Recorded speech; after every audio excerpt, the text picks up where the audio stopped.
ஒய்மா நாடு அப்படின்னு பார்த்தீங்கன்னா திண்டிவனத்துக்கு வடக்கு. திண்டிவனம் எங்கே இருக்குன்னா அந்த ஒய்மா நாட்டுக்கான சொல்கிறாங்க. இப்போ ஒய்மா நாட்டு நல்லியக்கோடன்.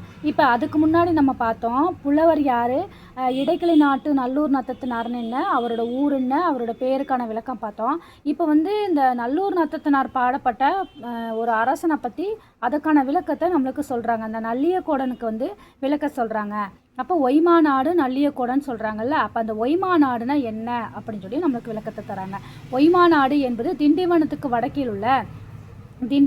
வடக்கில் இருக்கிற மாவிலங்க வடவெளியாகும். வட எல்லை வந்து மாவிலங்காமா. அடுத்தது வந்து தென்னெல்லையாக வந்து கடலை தென்னெல்லையாக வச்சுருக்காங்களாமா. அப்போ வட எல்லையாக மாவிலங்கும் கடலை வந்து தென்னெல்லையாக இருக்கக்கூடிய சூனாம்பேடு அப்படிங்கிற ஊரை அடுத்து தான் அந்த வில்லிவாக்கமாமா. அந்த வில்லிவாக்கத்துக்கு கிழக்கெல்லையாக கொண்டது தான் இந்த ஒய்மா நாடுங்களாமா. அப்போ வட எல்லையாக மாவிலங்கு, தென்னெல்லையாக கடல், சூனாம்பாடிக்கு அடுத்த ஊரான வில்லிவாக்கத்துக்கு கிழக்கெல்லையாக கொண்டதுங்கிறாங்க. அந்த நாடு மேற்கில் வந்து ஏறத்தாழ விழுப்புரம் வரையில் வந்து பரவி இருக்குங்களாமா. அப்போ அந்த ஒய்மா நாடு எது வரைக்கும்னா விழுப்புரம் அப்படிங்கிற அது வரைக்கும் வந்து பரவி இருக்காமா. இதுவரையில் கிடைத்துள்ள கல்வெட்டுகளால் அறியப்படும் உண்மையாகும். இதெல்லாம் வந்து நம்மளுக்கு சும்மா சொல்லப்பா, கல்வெட்டு வச்சு நம்மளுக்கு சொல்லியிருக்காங்க அப்படின்னு சொல்லி ராசமாணிக்கினார் தன்னுடைய 10 பாட்டு ஆராய்ச்சி அப்படிங்கிற சென்னை பல்கலைக்கழகம் 1970 முகவரியில் வந்து சொல்லியிருக்காரு. இதெல்லாமே எதில் சொல்கிறாங்க, நான் வந்து சொல்லலப்பா, இதெல்லாமே கல்வெட்டு மூலம் வந்து சொல்லப்பட்ட ஒரு செய்தி தான் அப்படின்னு சொல்லி சொல்லியிருக்காரு. இந்த பகுதிக்குள் எயில்பட்டினம், வேலூர், ஆமூர், கிடங்கில் அப்படிங்கிற ஊர்கள் இருந்ததாமா. அப்போ இந்த எல்லைக்குள்ளே எந்தெந்த ஊர்களாக இருந்ததுன்னு பாருங்கள். எயில்பட்டினம் இருந்துச்சாமா, வேலூர் இருந்துச்சாமா, ஆமூர் இருந்துச்சாமா, கிடங்கில், இந்த 4 ஊர்களும் வந்து இந்த எல்லைக்குள்ளே இருந்துச்சு. ஒய்மா நாட்டுக்குள்ளே இதெல்லாமே இருந்துச்சுங்கிறாங்க. கிடங்கில் இன்றுள்ள திண்டிவனம் என்பது ஆய்வாளர் கருத்து. அதெல்லாம்ப்பா, திண்டிவனங்கிறது கிடங்கு அப்படின்னு சொல்லி அந்த காலத்தில் நீங்கள் சொன்னீங்க. ஆனால் இப்போ வந்து திண்டிவனமாக இருக்கலாம் அப்படின்னு சொல்லிட்டு நம்மளுக்கு யார் சொல்கிறாங்கன்னா ஆய்வாளர்கள் வந்து கருத்து சொல்கிறாங்க. கடையேழு வள்ளல்கள் மாய்ந்த பின்பு இவன் வந்ததாக குறிப்பிடுகிறான். கடையேழு வள்ளல்களில் இறந்து போனதுக்கப்புறம் தான் இவன் வந்ததாக வந்து சொல்கிறாங்க. ஒய்மா நாட்டு ஊர்கள் என்று தனி கட்டுரை எழுதியுள்ளார் ராசமாணிக்கினார். அப்போ ஒய்மா நாடை பற்றி அவருக்கு ரொம்ப பிடிச்சி போச்சுங்களாட்டுக்குமே, தனி கட்டுரையே எழுதியிருப்பார் அந்த ஒய்மா நாடை வச்சு. யாருன்னா ராசமாணிக்கினார் அப்படிங்கிறது. எப்போனா 151 எப்போ இதில் சிறுபானாற்றுப்படையில் வந்து எழுதியிருப்பார். சிறுபானாற்றுப்படையை வச்சு அந்த ஒய்மா நாட்டு பற்றி மட்டும் சொல்லியிருப்பார். சரிங்களா. தனி கட்டுரை வந்து ஒய்மா நாட்டு ஊர்களை பற்றி மட்டும் தனி கட்டுரை எழுதி முடிச்சிட்டாரு. அடுத்தது இவன் உருப்புலி துப்பின் ஓவிய பெருமகன் அப்படிங்கிறாங்க. இவரை வந்து என்னன்னு சொல்கிறாங்க, இந்த ஒய்மா நாட்டு நல்லியக்கோடனை உருப்புலி துப்பின் ஓவியர் பெருமகன் அப்படிங்கிற சிறுபானாற்றுப்படை 122வது வரியில் குறிப்பிடுவதால் ஓவியர் குடியை சார்ந்தவன் என்று தெரிகிறது. அப்போ ஒய்மா நாட்டு நல்லியக்கோடன் வந்து அவன் வந்து ஒரு அரசனா மட்டும் இல்லை, குறுநில அரசனா மட்டும் இல்லை, ஓவிய குடியை சார்ந்தவன் அப்படின்னு சொல்லிட்டு நம்மளுக்கு வந்து யார் சொல்கிறார், ராசமாணிக்கினார் சொல்கிறாரு. சும்மாலாம் சொல்லப்பா, ஒரு வரியை வச்சு சொல்கிறாரு. சிறுபானாற்றுப்படையில் 122வது வரியை வச்சு உருவுளி துப்பின் ஓவியர் பெருமகன் அப்படிங்கிற அந்த வரியை வச்சு நம்மளுக்கு சொல்லிட்டாரு. இவன் கிபி 3ஆம் நூற்றாண்டில் வாழ்ந்திருக்கலாம் என்பது தெரிகிறது. அப்போ இப்பெல்லாம் இல்லை, மொத்தம் 1800 வருஷத்துக்கு முன்னாடி கிபி 3ஆம் நூற்றாண்டில் இவன் வாழ்ந்திருக்கலாம் அப்படிங்கிற கருத்தையும் வந்து வைக்கிறார். யார், இந்த 10 பாட்டு ஆராய்ச்சி செஞ்ச நம்மளுக்கு ராசமாணிக்கினார் வந்து தன்னுடைய கருத்தை ஒவ்வொன்றா இங்கே சொல்லிட்டு வராரு. அடுத்தது இந்த கதையோட சிறுபானாற்றுப்படை கதையில் சுருக்கம் அப்படின்னு ஒன்று இருக்கும். என்னதான் அதுக்குள்ளே சொல்ல போகிறாங்க அப்படிங்கிற அந்த சுருக்கத்தை நம்ம பார்ப்போம், தெரிஞ்சுக்கலாம். பேணிர் காலத்தில் காற்றாற்று வெள்ளம் ஓடி தீர்ந்தது. பாலை நில பெருவழியில் சிறிய யாழை உடைய பாணன், பாலை நிலத்தில் சின்ன யாழை இடப்பக்கம் வச்சுட்டு அவன் என்ன பண்ணுறான், போயிட்டுருக்கான். பாணன் தன் சுற்றத்துடன் பரிசில் பெற செல்கிறான். அப்போ அவன் மட்டும் தனியாக போல தன்னுடைய சொந்தக்காரங்க எல்லாத்தையும் கூட்டிகிட்டு போகிறான். மரநிலையில் தங்குகிறான். இங்கே விரலையின் வருணனை முடி முதல் அடி வரை கேசாதி பாதம்ங்கிறாங்க. அப்போ முடியிலேருந்து தலையிலேருந்து கீழே கால் பாதம் வரைக்கும் அதை வர்ணனை பண்ணுறதை வந்து என்னன்னு சொல்கிறாங்கன்னா கேசாதி பாதம்ங்கிறாங்க. அதை அந்தாதி அமைப்பில் வந்து மிக அழகாக கூறுகிறார். அப்போ சிறுபானாற்றுப்படையில் வந்து சொல்லக்கூடிய எல்லா செய்தியும் எப்படி இருக்குங்களாமா, அந்தாதி அமைப்பில் அழகாக கூறக்கூடியது.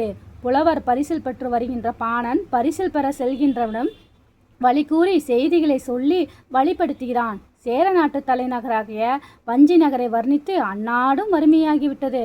சேரநாடு வஞ்சி நகரம் வந்து அவனை அதை பற்றி பெருமையாக சொல்கிறான். ஆனால் என்ன ஆயிடுச்சுங்களாமா, அது இப்போ வறுமையாக போச்சு. பாண்டிய நாட்டோட தலைநகரான மதுரையை பற்றி சொல்கிறான். அது இப்போ என்னாச்சுங்க, தமிழுக்கே பெயர் பெற்ற மதுரையும் இப்போ வறிய நிலையில் தான் இருக்குது. சோழ நாட்டு தலைநகராக உறந்தையை பற்றி சொல்கிறா. அந்த பெருமையை பற்றி சொன்னது அது இப்போ வறுமையாக போயிருச்சு. இவ்வாறு மூவேந்தர்களும் கொடைநிலை குறைந்துள்ளனர் என்பது கூறினான். அப்போ இதுக்கான காரணத்தை சொல்கிறான். நான் ஏன் இங்கே ஒய்மா நாட்டு நல்லியக்கூடனை பார்க்க போகிறேன்? சேரர், சோழர், பாண்டியர் அவங்களோட நாடு எல்லாமே வறுமையாக போச்சு. அதனால தான் நான் இப்படி தேடி ஒய்மா நாட்டு நல்லியக்கூடனை தேடி நான் வழிநெடுக்க போயிட்டுருக்கேன் அப்படின்னு சொல்லி சொல்கிறான். அடுத்தது கடையேழு வள்ளலாக்கப்பா பேகன், பாரி, காரி, ஆய், அதிகன், நல்லி, ஒரு ஆகியோரின் கொடை பெருமைகளை கூறி அவங்களும் வறுமையாயிட்டாங்க அப்படின்னு சொல்லி சொல்கிறான். கடையேழு வள்ளல்னாலும் கொடுக்க முடியல. இப்போ வந்து வறியவர்களுக்கு கொடுக்கக்கூடிய பாணர்களுக்கு கொடுக்கக்கூடிய நிலையில் ஒரு கொடை வள்ளல் தன்மையுடையவனாக இருக்கக்கூடியவன் யாருன்னு கேட்டிங்கன்னா இந்த ஒய்மா நாட்டு நல்லியக்கூடன் தான் அப்படின்னு சொல்லிட்டு ஒருவன் மட்டுமே அப்படின்னு சொல்லி பேசுகிறாங்க. அந்த பாணன் வந்து பேசிட்டு வரான். அந்த வருகின்ற பாணன் தன் முந்தைய வறுமை நிலையை படம் எடுத்து காட்டுகிறான். எப்படியெல்லாம் நான் வறுமை பெற்றுட்ருக்கிறேன், என்னுடைய வாழ்க்கை எப்படி இருக்குன்னு சொல்லிட்டு தன்னுடைய வாழ்க்கையை வந்து வறுமை எப்படி இருக்குன்னு சொல்லிட்டு அதை பேசிகிட்டே வரான். இப்போது நல்லியக்கூடனிடமிருந்து பெற்ற தேர் யானைகளோடு வருகிறேன் என்கிறான். இதுக்கு முன்னாடி நம்ம இப்போ கதை சுருக்கம் தான் பார்க்குறோம். நான் எப்படியெல்லாம் வறுமையாக இருந்தேன், இப்போ அந்த வறுமையிலேருந்து நான் ஒய்மா நாட்டு நல்லியக்கூடனை பார்த்ததுக்கப்புறம் எப்படியெல்லாம் வந்து நான் வறுமையிலேருந்து மீண்டு ஒரு செல்வ செழிப்போடு இருக்கிறேன் அப்படிங்கிறது தன்னுடைய நிலைமையை வந்து இந்த இடத்துல தன்னுடைய செழிப்பை வந்து சொல்கிறான். சரிங்களா? இப்போது நல்லியக்கூடனிருந்து பெற்ற அப்போ நல்லியக்கூடனை பார்த்தாச்சு, பாட்டு பாடியாச்சு, எல்லாமே பண்ணதுக்கப்புறம் அவனுக்கு என்னெல்லாம் பரிசு கிடச்சிது, எப்படியெல்லாம் வறுமையிலேருந்து மீண்டா அப்படிங்கிற செய்தியை சொல்கிறாங்க. பெற்ற தேர் யானைகளோடு வருகிறேன். தேர் வாங்கினேன், யானை வச்சிருக்கேன், யானை மேலே ஏறிட்டு வரேன். நீ வரும் அவனிடம் சென்றால் எல்லாவற்றிலும் பெறலாம் என கூறுகிறான். வழி ஊறும்போது முதலில் நெய்தல் நில வர்ணனையுடன் அப்போ சொல்கிறான். நான் இப்போ போனேன், இந்த மாதிரி வறுமையில் தான் இருந்தேன், உன்னை விட வறுமையில் இருந்தேன். நான் போனேன், எனக்கு தேரை கொடுத்தான், யானையை கொடுத்தான், நல்ல சாப்பாடு கொடுத்தான். அதனால் நீயும் இந்த நான் சொல்கிற வழியில் போனேன்னா ஒய்மா நாட்டு நல்லியக்கூடனை பார்த்து நீயும் உன்னுடைய வறுமையை போக்கிக் கொள்ளலாம்னு சொல்லிட்டு எதிர பார்த்த அந்த பாணன் வந்து சொல்கிறான், வழியில் வந்து சொல்கிறான். சரிங்களா? அதுக்கான வழியை இந்த இடத்துல இப்போ கூறுறான்.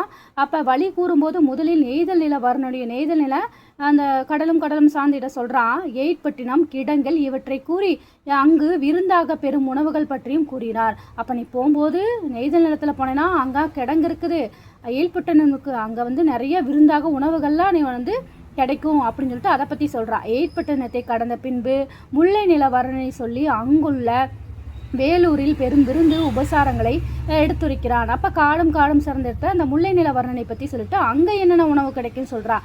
அடுத்து மருத நில வர்ணனை கூறி அந்த நிலத்திலும் ஆமூரி அடைந்தார். மருத நிலம்னா இந்த வயலும் மயிலம் சார்ந்த இடத்துல என்ன உணவு கிடைக்குதோ அதை பற்றி சொல்கிறான். அடுத்து ஆமூரை அடைந்தால் இவர்கள் பெறக்கூடிய உணவை கூறுகிறான். நல்லியக்கூடன் இருக்கும் இடம் அடுத்தது. இதெல்லாம் தாண்டி போனேன்னா நீ நல்லியக்கூடனை பார்க்கலாம். அப்போ நெய்தல் நிலத்தை தாண்டி போகணும், முல்லை நிலத்தை தாண்டி போகணும், மருத நிலத்தை தாண்டி போனேன்னா நீ நல்லியக்கூடனை வந்து இருக்கும் இடத்த வந்து நீ பார்க்கலாம் அப்படிங்கிறாங்க. இவன் மலை இமயமலையின் கண் போன்றுள்ளது என கூறி நல்லியக்கூடனின் உயர்ந்த பண்புகளையும் சிறந்த கொடைத்தன்மையும் சொல்லி எதிரில் வந்த பாணனை விரும்பியதை உடனே தந்து அனுப்புவான் என்பதையும் விளக்கி வழிபடுத்துகின்றான். அப்போ நெய்தல், அப்புறம் முல்லை, அப்புறம் மருதம், இந்த 3 நிலத்தை கடந்து போனேன்னா அங்கே நிறைய உணவுகள்லாம் கிடைக்கும், விதவிதமான உணவுகள். மருத நிலத்தில் ஒரு மாதிரி உணவு, முல்லை நிலத்தில் ஒரு மாதிரி உணவு, நெய்தல் நிலத்தில் ஒரு மாதிரி உணவெல்லாம் சாப்பிட்டு நீ போனேன்னா அதெல்லாம் தாண்டி ஆமூரை தாண்டியெல்லாம் போனேன்னா நல்லியக்கூடனோட மலை தெரியும். அது இமயமலை விட உயர்ந்ததாக இருக்கும். அதை அங்கே நீ போனேன்னா உனக்கு வேண்டிய விரும்பிய செல்வத்தையெல்லாம் வந்து பெறலாம் அப்படின்னு சொல்லிட்டு எதிர் வந்த பாணன் வந்து தான் பார்த்த இன்னொரு பாணனிடம் வந்து நல்லியக்கூடனை பற்றி வந்து சொல்லி வழி அனுப்பி வைக்கிறான்.